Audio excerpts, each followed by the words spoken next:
잘 지내셨어요? 갑자기 추워진 것 같아요, 그죠? 오늘 우리 교회에 대한 얘기를 배우도록 합시다.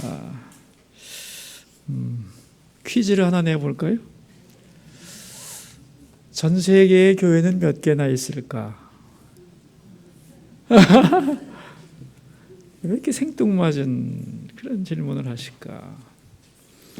이거는 난센스 퀴즈가 아니고요, 학문적인 퀴즈예요.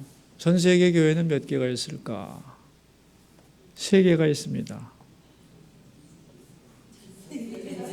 3개. 3개.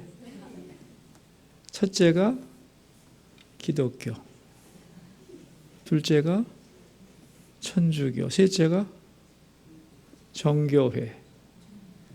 소위 이제 그리스 정교회라고 하는 정교회에서 학문적으로 신학에서는 교회를 3개로 봐요. 우리는 그 중에 이제 기독교에 속한 거예요.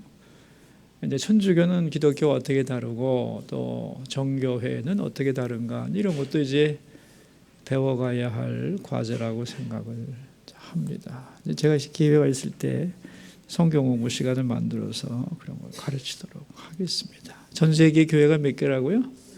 3개. 어떻게 내가 그걸 알아? 그렇게 생각하시면 안 되고, 학문적으로는 3개라는 것이고, 교회는 어떤 곳인가 오늘 배우는 시간이니까 이 교회가 뭐냐를 잘 알아야 되는 거죠. 왜냐하면 우리 성도들이 교회 속에서 살다가 교회 속에서 생을 끝내잖아요. 그러니까 우리의 인생과 성도들의 삶과 교회는 끊어질 수 없는 관계인데, 교회가 뭔지를 모르고 성도로서 살아가는 사람들이 많은 거예요. 그러다 보니까 이 교회에 대한 오해도 많고, 또 어떤 성도가 돼야 되느냐에 대한 오해도 많아지는 거예요. 그래서 이 교회론이 이 시대에 굉장히 중요한 것이고요. 그래서 바른 교회상, 어떤 교회가 바른 교회다라고 하는 이미지를 확실히 심어야 되고, 여기서 벗어나는 교회는 과감하게 내려놓을 수 있는 그런 용기가 필요해요. 만약에 내가 잘못된 교회에 속해 있다, 그럼 빨리 바꿔야 돼요, 여러분. 진짜입니다. 바른 교회가 되어야 하고, 바른 교회란 뭐냐를 그러기 위해서는 알아야 되고, 그런 거예요. 그래서 제가 이제 신학자로서 또 목사로서 이렇게 보면은 나름대로는 이제 교회를 다니면서 애를 쓰는데, 그 교회 자체가 흔들리고 있거나 잘못 가고 있을 때, 또 잘못된 교리를 추종하거나 오염됐을 때, 과감하게 선택을 하지 못하고 질질 끌려다니면서 인생을 낭비하는 걸 보면은 무지무지 안타깝다고 생각을 합니다. 사실은 어떤 기준이 없어도 성경을 열린 마음으로 쭉 읽다 보면은 분석할 수 있어요. 다 사실은 다 깨우쳐 줄 수 있어요. 근데 우리가 진리의 캐논, 즉 시금석이 되는 그 성경 말씀에 대해서 무지하기 때문에, 그리고 그냥 전해지는 얘기만 듣다 보면 잘못된 교회 안에서도 잘못된 줄 모르고 끌려갈 수 있죠, 그죠? 어떻게 생각하세요?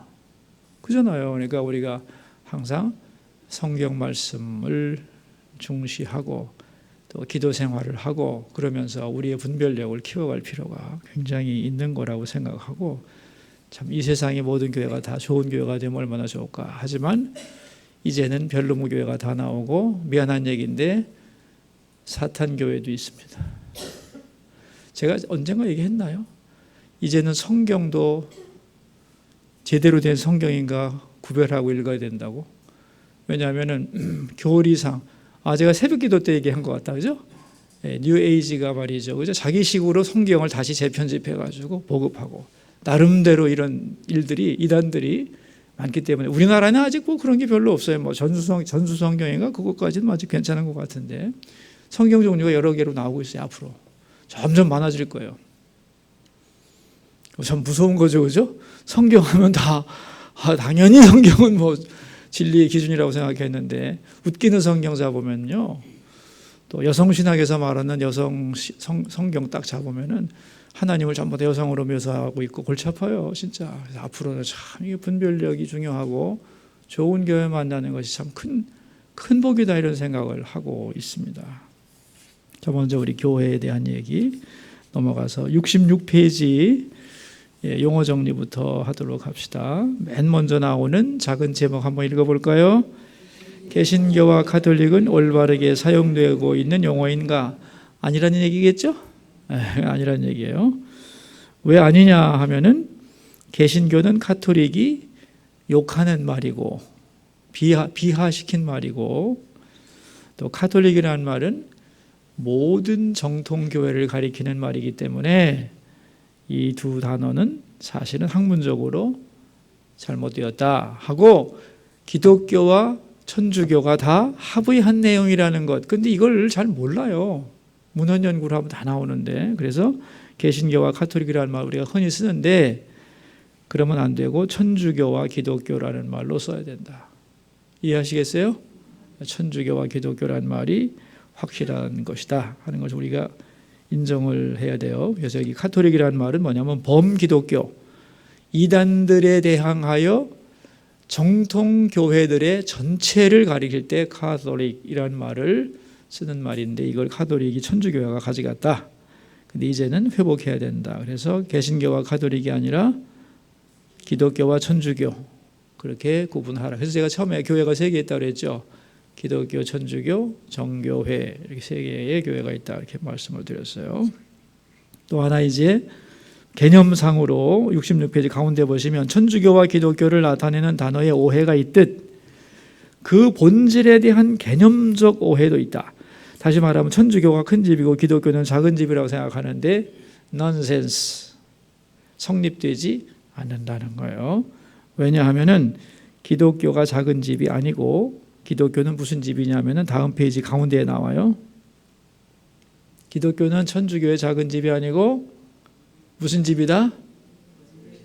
원래 집이다. 그런 얘기예요. 그러니까 교회의 원형이 초대교회인데, 초대교회는 순수하게 잘 발전하고 있었는데 이게 로마가 국교화가 되죠. 그죠? 로마가 313년 이제 콘스탄틴 대제가 기독교를 공인하면서 점점 더 나가서 이제 로마가 국교화되면서, 국교화가 됐다는 건 뭐냐면 여러분, 이 안 믿는 세계에서 교인은 자기가 자원해서 교인이 되는 거잖아요. 그죠? 그러니까 교회에 대한 뭔가 나름대로의 판단과 기준이 있어서 자기의 고백으로 교회에 가입이 되면 그 나름대로의 스크린을 한 거죠. 그런데 국교가 됐다는 건 뭐냐면 태어나면서 무조건 교인이 된다는 거니까 이거는 교회에 대한 선별 작업이 없었다는 뜻 아니에요. 그죠? 그렇죠? 사실은 이게 그 교구라는 말도, 우리가 이제 구역이 커지면 교구가 되니 교구란 말도 그때 나온 거예요. 뭐라고 그래야 될까? 국교화 시대일 때에 뭐 예를 들면 수서동이 있고 이론동이 있듯이 수서교구가 있고 이런 교구가 있고, 왜냐하면 이게 행정체제와 교회 체제가 같이 가야 되기 때문에 생겼던 그 용어인데 그 역사가 굉장히 긴 거죠. 그러니까 천주교가 이제 그러니까 그렇죠. 기독교가 초대교회에서 로마가 국교화되면서 모든 사람이 크리스천들이 되었다. 그러다 보니까 교회가 몸집은 커졌지만 신앙적으로는 쇠퇴하게 되고, 그죠? 타락하게 되는 거잖아요. 그죠? 그래서 교회가 힘을 얻으면서 모든 사람들이 다 교인이 되면서 타락해요. 그 타락의 극치가 면죄부고, 그죠? 그래서 이래서는 안 된다고 생각해서 다시 초대교회로 돌아가자 해서 생긴 게 기독교예요. 그죠? 근데 이걸 가톨릭에서 볼 때는, 이제 천주교에서 볼 때는 우리 교회, 우리를 저항하고 지네끼리 나가서 데모하는 인간들이라고 하는 생각을 가진 거 아니에요. 그래서 원래가 우리 집이고, 우리가 큰 집이고, 내가 작은 집이다. 천주교인들 만나보세요. 다 그렇게 얘기하지. 작은 집에서 오셨네 이런 말도 해요. 그래서 내가 무슨 소리요? 누가 작은 집이요? 사이즈도 우리가 큰데. 전 세계적으로 보면 그렇지도 않아요, 사실은. 그래서 이게 원래 집이라고 하는 개념을 여러분이 안 가지고 있고, 맞아요, 우리는 작은 집이에요, 이럴 필요 없어요.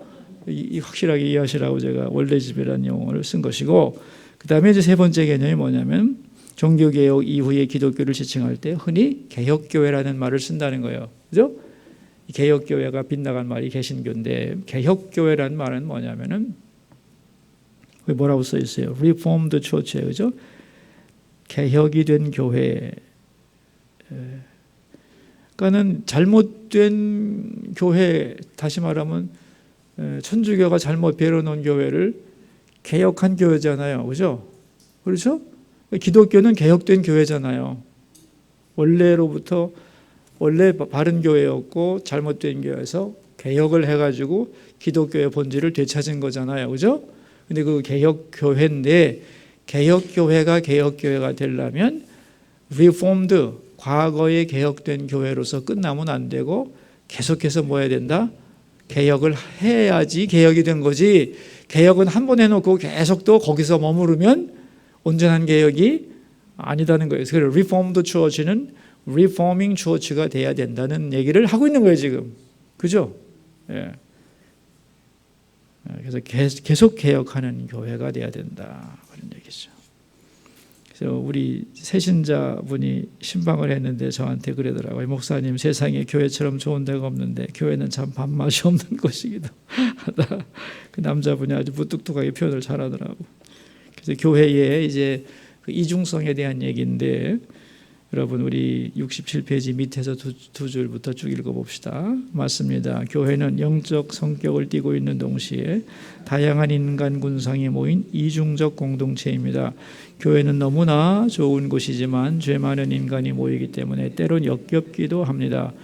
교회는 타락한 세상에서 거룩함을 향해 나가려고 애쓰는 대조사회인 동시에 의인과 악인이 함께 존재하는 혼합된 몸이기도 합니다. 그래서 교회에서는 많은 갈등이 일어날 수밖에 없고 이런 이유로 끊임없이 개혁하려는 노력이 필요한 겁니다. 그러니까 교회의 정체를 잘 알아야 된다는 거예요. 이중적이다. 영적이면서도 세속적이고, 그 다음에 거룩하면서도 타락되었고, 그리고 의인과 악인이 함께 공존한다. 이해되시죠? 그죠?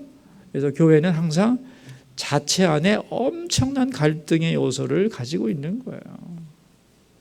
여러분 한번 생각해 보세요. 교인 다 같은 교인이지만은, 그러나 교인의 그 신앙적 사고의 그 틀이라고 하는 게 얼마나 다양하고, 그죠?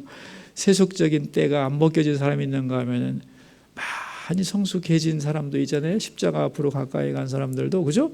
근데 어떻게 이 교회가 삐걱거리지 않고 갈 수 있느냐? 성숙한 사람이 많을수록, 진리의 말씀이 운행할수록, 성령이 역사할수록 조용한 거예요. 파워풀하고. 근데 이게 그렇지가 않으면, 그래서 지금 저도 언젠가 얘기한 것 같은데, 언제 얘기 한 3년 됐나? 그 새벽 기도 때, 그 특세 때 인간의 구조에 대한 얘기를 한번 쭉 한 적이 있어요. 너무 어려웠다고도 그러고 한 번 더 해달라고도 그러던데, 우리 성도들의 이 신앙의 성장 내지는 몸과 혼과 영혼의 관계성, 또 그런 것에 대해서 이제 우리가 성숙의 정도들이 너무 다양한데, 그때 제가 뭐라고 그랬냐면은 성숙한 교인의 퍼센테이지가 점점 늘어나야 되는 거예요. 근데 교회 안에도 갓난아기가 많고, 이제 그 우리 서신서에 보면은 자녀들, 하나님의 우리가 자녀지만 자녀를 나타내는 단어가 7개가 있어요. 7개.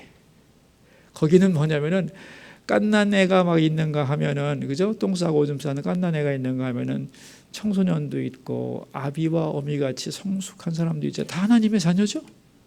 그죠? 근데 갈수록 교회는 뭐냐면은 철다구니 없는 애들 같은 교인이 무지 많다는 거지. 그럴수록 교회는 복잡해지는 거예요. 이건 나이하고 상관없고요. 직분과도 상관이 없어요. 하나님의 자녀는 7등급으로 나눌 수 있다. 그런 얘기고, 그럼 어떤 사람이 되어야 되느냐? 다 아비 같은 마음, 어미 같은 마음을 가진 성도들로 성장이 자꾸 돼야 되는 것이고, 자녀지만 똥오줌 못 가리는 애기들만 교회에 가득 있다면 어떻게 되겠어요? 그죠? 그래서 사도 바울이 고린도서에서 이게 이제 육에 속한 사람, 육신에 속한 사람으로 구분했다는 게 굉장히 참 대단한 통찰력이라고 저는 생각을 합니다. 이게 예를 들면 이런 거죠. 너 마귀 새끼야 이렇게 말하지 않고 하나님의 자녀인데 아주 미숙한, 이렇게 본 거예요.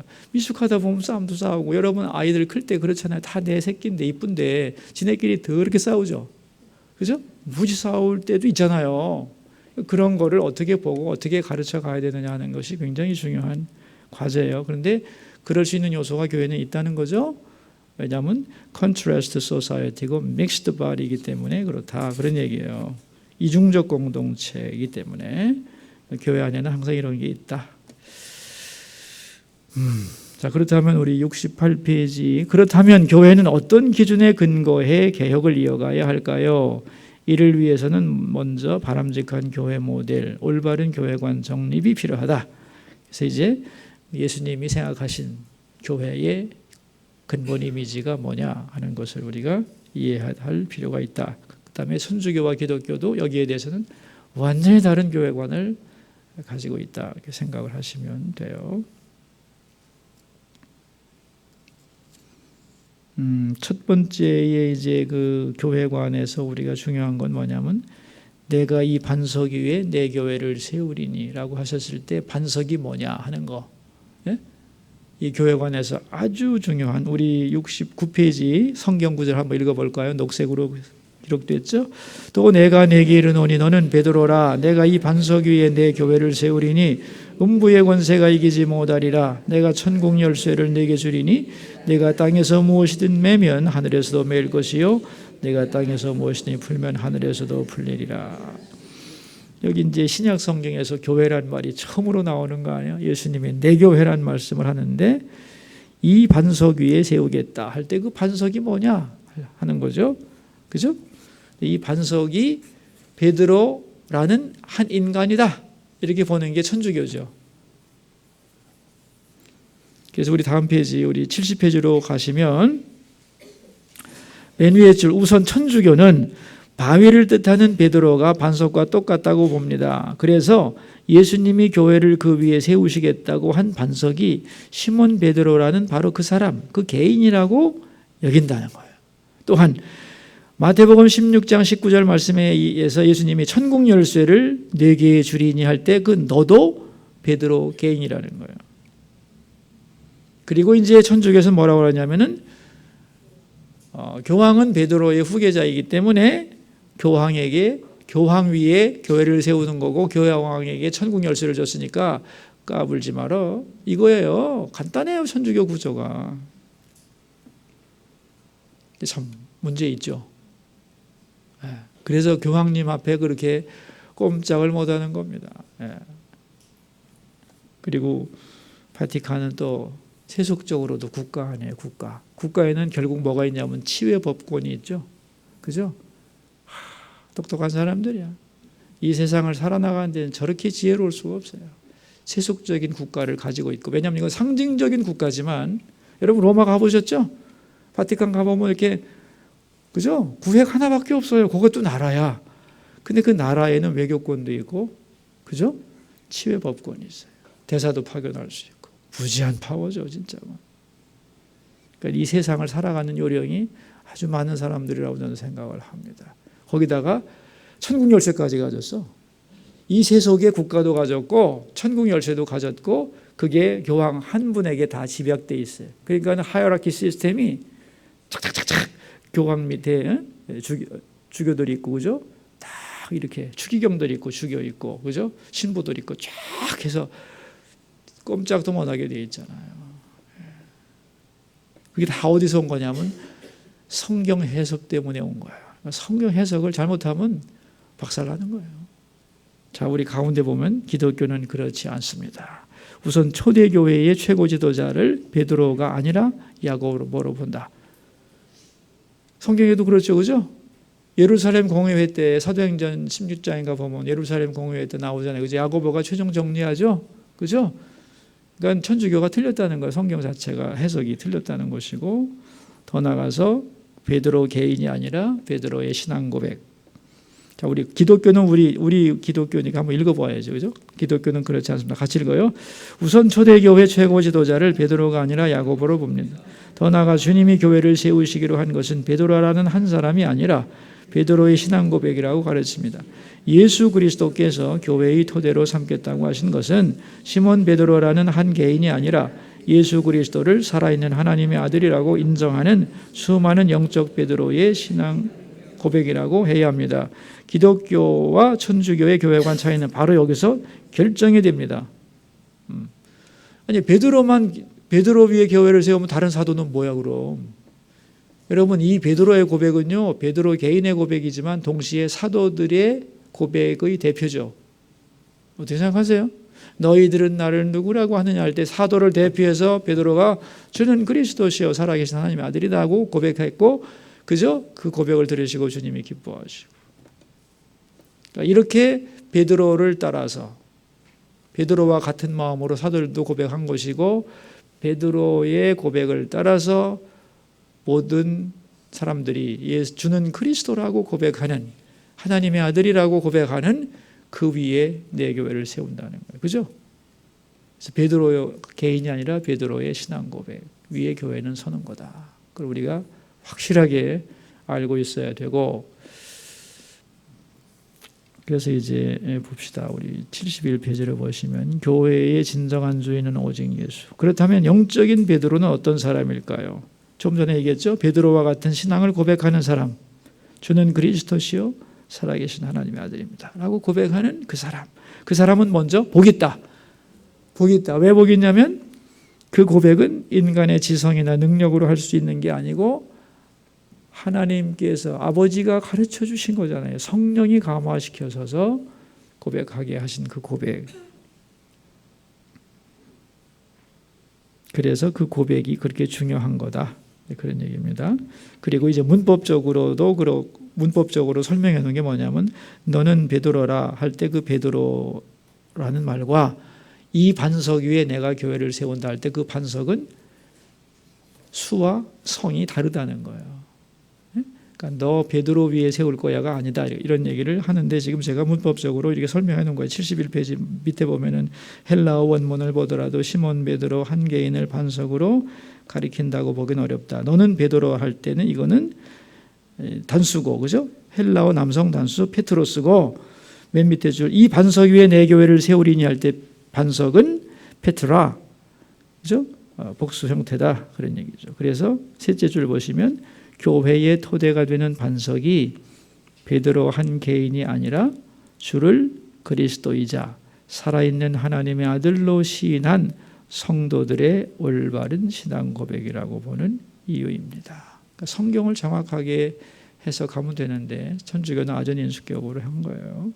그래서 예수님은 이런 신앙 고백, 즉 반석 위에 내 교회를 세우겠다고 선포하셨습니다. 그러므로 교회의 주인은 당연히 오직 예수님 한 분뿐입니다. 왜? 예수님이 내 교회라고 했으니까.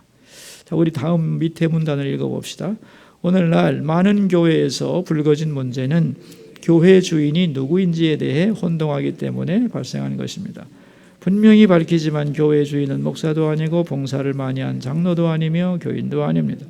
오직 예수 그리스도만이 교회의 주인이십니다.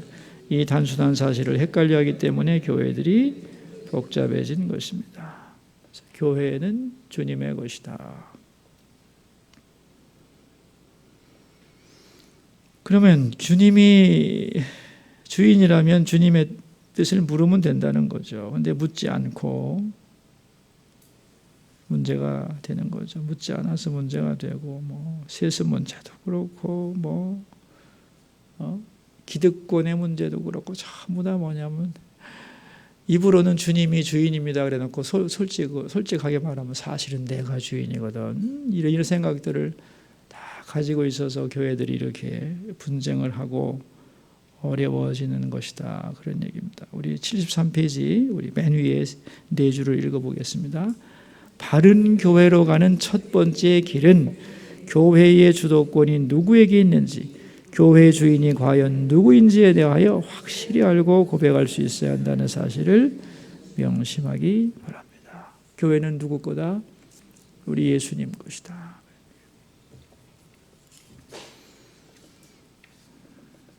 그 예수님이라고 하는 주인을 확실히 인정할 때 너와 나의 차이가 극복된다는 거야. 이 교회는 갈등의 요소가 많죠, 그죠? 그렇다고 그랬잖아요, 그죠? 믹스드 바디이기 때문에 이 혼합된 몸, 컨트라스트 소사이티, 아주 대조적인 부자와 가난한 자가 있고 배운 자와 못 배운 자가 있는 이 요란한 공동체 아니에요, 사실은? 그런데 어떻게 이게 하나가 딱 되냐? 중심이 분명하면, 중심이 예수님이면 그러잖아요. 여러분, 형제가 아주 다를 수 있어요. 형제가 다 비슷할 것 같지만 형제가 비슷한 집은 괜찮은 집이고 극과 극일 수도 있어요. 모든 환경이. 그러다 부모님 앞에서는 자식이 돼서 부모님의 생신에 다 나타나는 거 아니에요. 왜냐하면 수직적인 부분이 분명하기 때문에 수평의 그 엄청난 차이도 극복되는 거죠. 그죠? 그러니까 예수님이 주인이라고 하는 그 하나 앞에 우리 모두는 다 차이를 극복할 수 있다는 거예요. 그래서 교만하지도 않고 열등감을 갖지도 않고 하나님의 자녀라고 하는 이 한 가지 사실로 형제 자매라 부를 수 있는 이 엄청난 강력한 힘이 교회 안에 있는 것이고, 그거는 예수님이 주인이기 때문에 가능한 거다. 그 얘기를 한 거예요. 이게 교회의 바른 교회의 모습이다. 그런 얘기죠. 그래서 교회 안에는 차별 없어야 된다. 그런 얘기고요. 자, 두 번째 이제 뭐냐면 교회는 그럼 본질이 뭐냐 하는 건데, 음부의 권세를 깨뜨리는 위대한 능력을 가지고 있다는 거예요. 우리 같이 한번 한 문단을 읽어봅시다. 그렇다면 예수님이 갖고 계신 교회 이미지, 바람직한 교회상은 무엇이었을까요? 많은 사람이 교회를 영혼의 목장 등에 비유하며 대단히 목가적이고 서정적인 곳이라고 생각합니다. 이는 큰 착각입니다. 주님이 생각하는 교회는 음부의 권세를 깨뜨리는 엄청난 위력을 가지고 있습니다.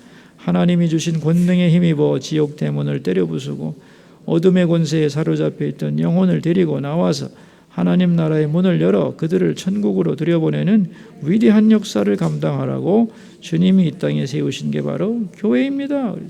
교회의 본질을 확실히 알자.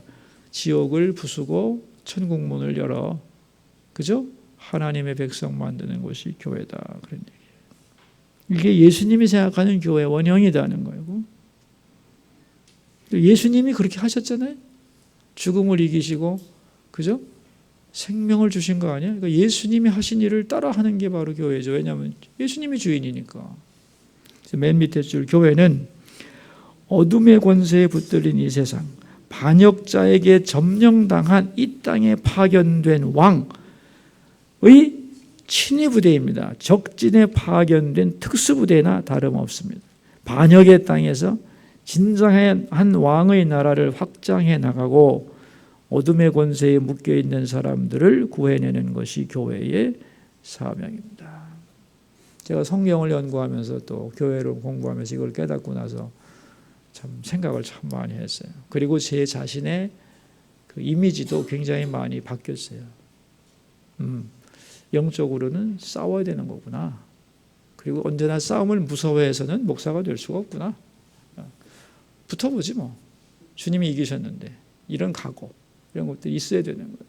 우리가 십자가 군병이라고 하는 것도 이 교회 개념이 분명하면 되는 건데, 그러니까 여러분 생각해 보세요. 절대로 안 싸우겠다 하면은 딱 방법은 하나밖에 없어요. 종이 되면 돼요. 그죠? 종이 되면 안 싸워도 돼요. 종이 되려면. 종이 되지 않고 살아가려면 아닌 거라고 할 때 아닌 거라고 말할 수 있어야죠. 그죠? 어떻게 생각하세요? 절대 평화는 없어요, 여러분. 절대 평화는 종이 되는 길이에요. 저쪽에서 나를 위협해.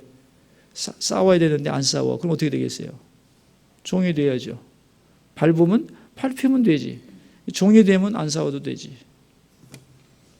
근데 원수가 나하고 싸우자고 달려들면 나도 싸워야지. 그죠? 그래서 여러분, 전쟁을 무서워하면 국가가 될 수가 없어요, 여러분. 어떻게 생각하세요? 난 목사지만 말이죠. 전쟁을 무서워한다 하면 안 된다고 생각합니다. 특별히 지도자들은. 그렇다고 뭐 일본같이 항상 싸울 기회만 보고 다니는 그러한 하면 안 되죠. 평화라고 하는 것도 싸움을 전제로 지켜가는 거예요. 어떻게 생각하세요? 언제나 난 싸우지 않겠어. 절대로 난 이북하고 안 싸워. 그러면 이북에 끌려다닐 수밖에 없는 거예요. 그죠? 내가 이상한 얘기하는 것 같아요? 이게 전쟁과 평화는, 평화라는 말을 우리가 많이 속고 있는데 전쟁과 평화는 등가적 개념이 아닙니다. 같은 개념이 아니에요. 반대 개념도 아니고. 평화를 위해서는 전쟁도 할 수도 있고 안 할 수도 있는 거죠. 그죠? 필요하다면 해야 되는 거죠. 어떻게 생각하세요? 적들이 쳐들어오는데 안 싸울 거야? 종이 되든가. 종 되기 싫으면 싸워야지. 그러니까 싸움을 전제로 살아가야 되는 거예요. 여러분, 이게 왜 이제 제가 이런 정치적인 얘기를 하는가 하면은 크리스천이라는 것도 이런 각오를 가져야 된다는 거예요. 언제나 어두운 권세와 한판 붙을 각오를 가지고 있어야 되는 거고, 나에게는 최고의 무기가 있다. 예수님, 그죠? 하나님 말씀, 진리, 그죠? 기도 다 있죠, 그죠? 싸우게 되면 싸우겠다고 하는 각오를 가져야 우리의 신앙이 담대해지지. 그렇지 않고 나는 절대로 안 싸울 거예요. 그러면 뭐가 되겠어요? 그래서 성도들이 싸움에 대하여, 영적 싸움에 대하여 두려움이 없어야 된다고 생각을 해요. 그래서 우리 그 특세 때 나온 영적 전쟁인가 있죠? 영적 전쟁, 그죠? 읽어보세요. 기본적인 개념 설명해 놓은 거예요. 예수님도 싸웠잖아요. 그죠? 싸웠잖아요. 악에 대해서는 싸울 각오를 가져야 된다. 그런 얘기고. 나는 그런 특수부대의 장수다라고 하는 생각을 갖고 있어요. 언제든지. 그런 각오가 없으면 안 돼요. 그래서 여기 왜 이런 개념이 성립되느냐 하면은 적진에 파견된 특수부대이기 때문에. 그렇죠? 이 세상에 하나님이 진정한 왕이신데 이 세상을 다스리는 게 악한 권세 아니에요. 그러면 여기서 하나님이 살아계시고 하나님이 진정한 왕이시다고 그 나라를 확장하기 위해서 교회가 있다면 거기 속한 우리들은 십자가 군병들이고, 그죠? 이 어둠 권세와 싸울 각오가 아이고 무서워라 이러면 안 된다는 거예요. 물리쳐야지. 왜? 빛이라고 하는 건 굉장히 강력한 거예요. 우리가 몰라 그렇지. 어둠이라고 하는 것이 여기 가득 차 있지만 성냥불 하나만 착 끄면 밝아져요. 어떻게 생각하세요? 그죠? 빛이라는 것 자체가 굉장히 강력한 거기 때문에 이길 수 있다 이렇게 생각하고 나가셔야 돼요. 그 밑에 두 번째 문단이 바로 그런 얘기예요. 우리는 예수님이 갖고 계신 교회 이미지가 무엇인지 바로 알아야 합니다. 그래야 십자가 군병이 될 수 있고 이 세상에서 영적 싸움을 제대로 치를 수가 있습니다. 편한 게 다가 아니다 하는 거예요. 그리고 교회는 내 마음대로 살아가려고 하는 것도 안 된다. 왜? 주님이 대장이면 대장 말 들어야지. 성경 말씀을 자꾸 읽고 주님의 뜻에 따르겠다고 하는 그런 각오가 필요하다는 것이고, 그래서 이제 그렇다면 영적 싸움을 전제로 한다면 그 다음 문단이에요. 자, 같이 한번 읽어요. 그럼 어떻게 해야 영적 싸움에서 승리할 수 있을까요? 말씀과 기도, 성령이 있어야 합니다. 살아있는 복음인 하나님의 말씀을 듣고 뜨거운 기도를 드려야 하며 성령이 항상 역사하고 운행하는 교회를 만들기 위해 노력해야 합니다. 오늘날 교회가 힘이 없는 이유는 이 세 가지를 잃어버렸기 때문입니다.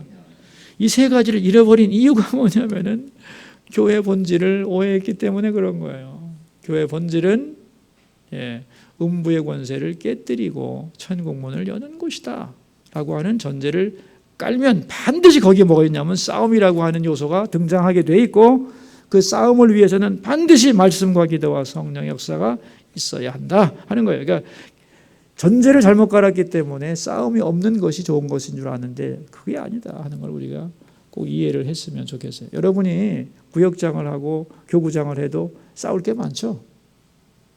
아니 뭐 이렇게 교인하고 드재비한다는 뜻이 아니고 뭔가 있잖아요. 영적으로. 그죠? 싸워야 되고 극복해내야 될 것들이 많이 있습니다.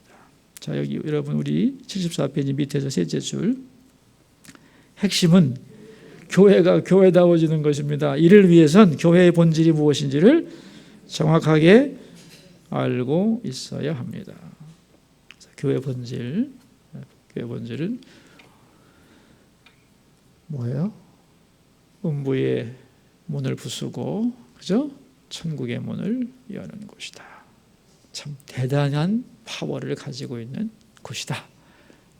그리고 그걸 할 수 있도록 하나님은 우리에게 모든 걸 주셨다는 걸 믿어야 되는 거예요.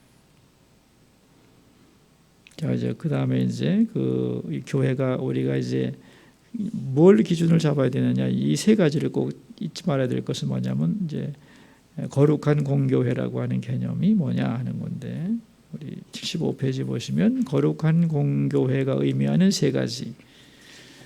거룩한 공교회잖아요. 거룩한 공적인 교회, 그 세 가지예요. Holy Catholic Church. 이 의미가 뭐냐? 사도신경이 말하는 거룩한 공교회와 할 때 교회는 거룩한 공교회라는 거 아니에요, 그죠? 그럼 거룩은 뭐고 공은 뭐고 교회는 뭐냐 할 때 첫째가 거룩, 홀리죠, 그죠? 이 거룩함의 개념이 뭐냐 할 때 그 거룩함의 개념을 우리가 잘 이해를 하셔야 되는데 그게 이제 가운데 문단에 나오죠. 헬라어로 하기오스인데 하나님을 향해 따로 구별되었다라는 뜻입니다. 그래서 하나님을 위해 구별된 것을 지칭할 때 거룩할 성자를 붙인다 그런 얘기예요. 그렇죠? 근데 그게 중요한 개념은 맨 밑에 줄 이 거룩의 핵심은 그 자체로 흠없이 완전 무결하다는 뜻이 아닙니다. 하나님을 향해 구별되었다는 데 초점이 맞춰져 있습니다. 그렇죠. 자세히 읽어보시면 또 되고, 둘째, 공교회라는 단어의 시작인 카톨릭이라는 말이 뭐냐 할 때 서기 100년 전후에 등장한 용어인데 이 서기 100년 전후가 뭐냐면 예수님의 교회들이 막 번져가면서 이단들이 막 퍼져갈 때 그때 이단과 정통교회를 구분하기 위해서 사용한 단어가 카톨릭이라는 말이었다. 그런 얘기예요.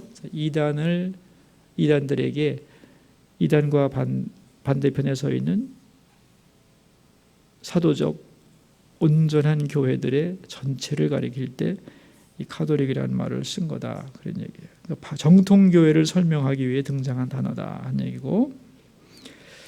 그렇다면 이제 76페이지 밑에서 하나, 둘, 셋, 다섯째 줄 읽어보겠어요. 이런 맥락에서 볼 때 기독교는 카톨릭일까요? 아닐까요? 당연히 카톨릭입니다. 비록 천주교 용어를 빼앗기긴 했지만 원래 의미로 따져본다면 카톨릭은 천주교에만 국한되어 쓰는 용어가 아닌 것입니다. 그랬어요. 그래서 홀리 카톨릭 할 때 이 다음 페이지 77페이지 셋째 줄 홀리가 수직적 개념이라면 카톨릭은 수평적 개념입니다. 위로는 하나님을 향해 거룩하게 구별됨으로써 주님과의 관계를 바로 세워야 하고 수평적으로는 이단이 아닌 정통의 진리 위에 모든 인간을 차별 없이 끌어안는 보편성을 갖추는 게 교회의 본질입니다. 그러니까 우리가 관계할 때는 하나님과의 관계가 어떻게 되어 있느냐 교회는 항상 그게 중요한 거죠. 홀리의 부분에서. 그다음에 수평적 부분에서는 카톨릭이냐 하는 거예요. 그러니까 차별이 없어야 된다는 거. 여러분 고린도서 같은 걸 이렇게 보면은 원리가 사도 바울이 굉장히 지혜롭잖아요. 그런데 그 원리가 딱 여기에 서 있어요. 홀리 카톨릭에 서 있는 거예요. 하나님과의 관계가 먼저 바로 되어야 하고 거기서 나오는 인간 관계가 바로 되어야 되고 그죠? 또 그게 또 십자가의 모습이고 그게 교회가 가야 할 길이고 그렇다는 거잖아요.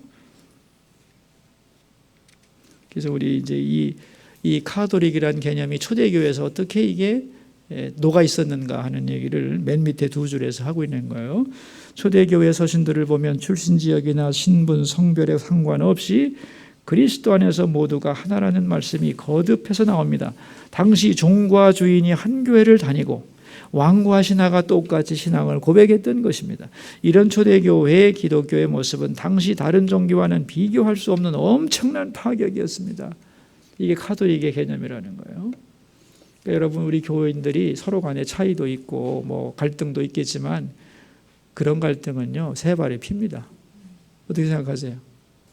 그죠? 세 발의 피야. 그러나 예수 안에서 별 문제가 안 되는 것들이에요. 그래서 이런 차별성이 없어야 한다는 거예요.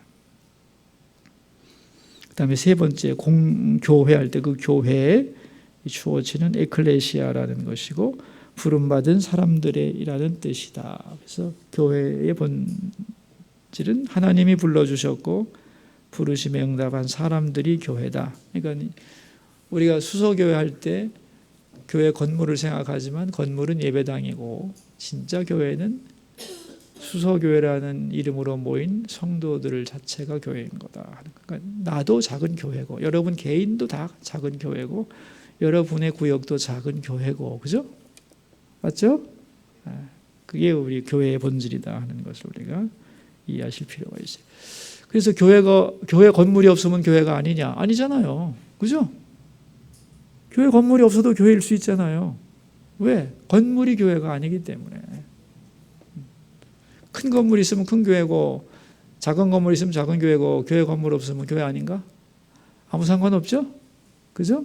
그 예배당은 그 그 교회의 사역을 위해서 필요한 것이지 본질이 아니라는 것을 우리가 기억할 필요가 있고요. 그래서 예배당 없는 교회도 많습니다. 예배당 없는 교회. 그래서 바른 교회가 되려면 이제 홀리 카톨릭 처치를 늘 생각해야 된다. 하나님과 우리 교회는 어떻게 연관이 되어 있는가 하는 문제. 그 문제가 이제 말씀과 기도와 성령으로 연결되어 있어야 되고, 그다음에 이제 상호간에 차별이 없는 그런 모두가 주 안에서 하나 되는 그런 공동체를 만들어 갈 때 그게 바른 교회의 길로 걸어갈 수 있는 거죠. 그래서 80페이지 두 번째 문단 같이 한번 읽어봐요. 예수님이 꿈꿨던 교회로 나왔네. 음부의 권세를 깨뜨릴 수 있는 교회는 거룩한 진리 위에 바로 서서 그 누구도 차별하는 일이 없어야 한다는 점을 꼭 기억하기 바랍니다. 성령의 역사를 사모하고 진리의 말씀이 선포되고 뜨거운 기도로 주님이 원하시는 교회를 만들어가기 위해 노력하는 우리 모두가 되기를. 네. 그다음에 이제 우리 기도를 쭉 읽어보시면 교회에 대해서 이런 기도를 해야 되겠구나 하는 것을 아실 수 있을 거예요, 여러분. 그죠? 한번 읽는 것으로 하지만 한번 이 기도를 쭉 묵상해 보시면 도움이 될 것이고, 마지막에 묵상 질문들에 대하여 시간이 있다면 구역에서 한 개라도 한번 쭉 다뤄보면 도움이 되지 않겠나 생각을 합니다. 바른 교회관을 가지고 있으면 바른 성도가 될 수 있을 것이다. 그리고 많은 교회들을 평가하는 기준이 될 수 있을 거다. 그렇게 생각을 합니다. 더 많은 바른 교회들이 이 땅에서 나타나고, 또 우리 교회도 더 바른 교회의 모습으로 자꾸 나가야죠. 70점이었다면 80점이 돼야 되고 90점이 돼야 되고, 그래서 계속 리포밍 돼야 되는 거다. 그게 우리의 교회들이 걸어가야 할 길이라는 걸 우리가 알고, 또 나 자신이 교회이기 때문에 우리 자신도 그렇게 돼야 하고 그런 거예요. 기도하고 마칩시다. 예. 고마우신 아버지, 바라만 봐도 참 좋은 우리 구역 지도자들과 함께 만나서 공과에 대하여 이야기 나누고 진리를 전하게 해주셔서 참 고맙습니다. 이제 구역 예배 현장에 주님께서 함께 하시고 두세 사람이 내 이름으로 모인 곳에 내가 그들과 함께 있겠다 하셨으니, 우리 구역장님들 또 교구장님들 권사님들이 모여서 예배하는 모든 곳에 주님이 임재해 주시고 그 자리에서 영광을 받아주시고 참여한 자들에게 복을 주시고 기도에 응답해 주시고, 그래서 우리들의 모임이 작은 교회가 되고 더 거룩한 교회로 그렇게 발전해 갈 수 있기를 기도합니다. 세상에 교회가 많고 성도들이 많은데 교회관이 흔들리다 보니 많은 오류들이 있고 교회 전체에 갈등이 얼마나 많은지 모릅니다. 이 모든 차이를 극복하고 예수 안에서 하나 되고 하나님 나라 확장을 위해 힘을 모으는 거룩하고 능력 있는 교회들이 다 될 수 있도록 이 땅의 모든 교회들에게 복을 내려주시고 교회의 본질을 회복해가는 교회들이 되고, 교회 본질을 바로 알고 그렇게 가려고 애쓰는 교역자들과 성도님들이 다 될 수 있도록 은혜를 내려주시고, 주님께서 피로 값주고 사신 교회 보실 때마다, 모든 교회 보실 때마다 주님이 기뻐하시는 그러한 일이 넘치게 하여 주시옵소서. 존귀하신 예수님 이름으로 기도하옵나이다. 아멘.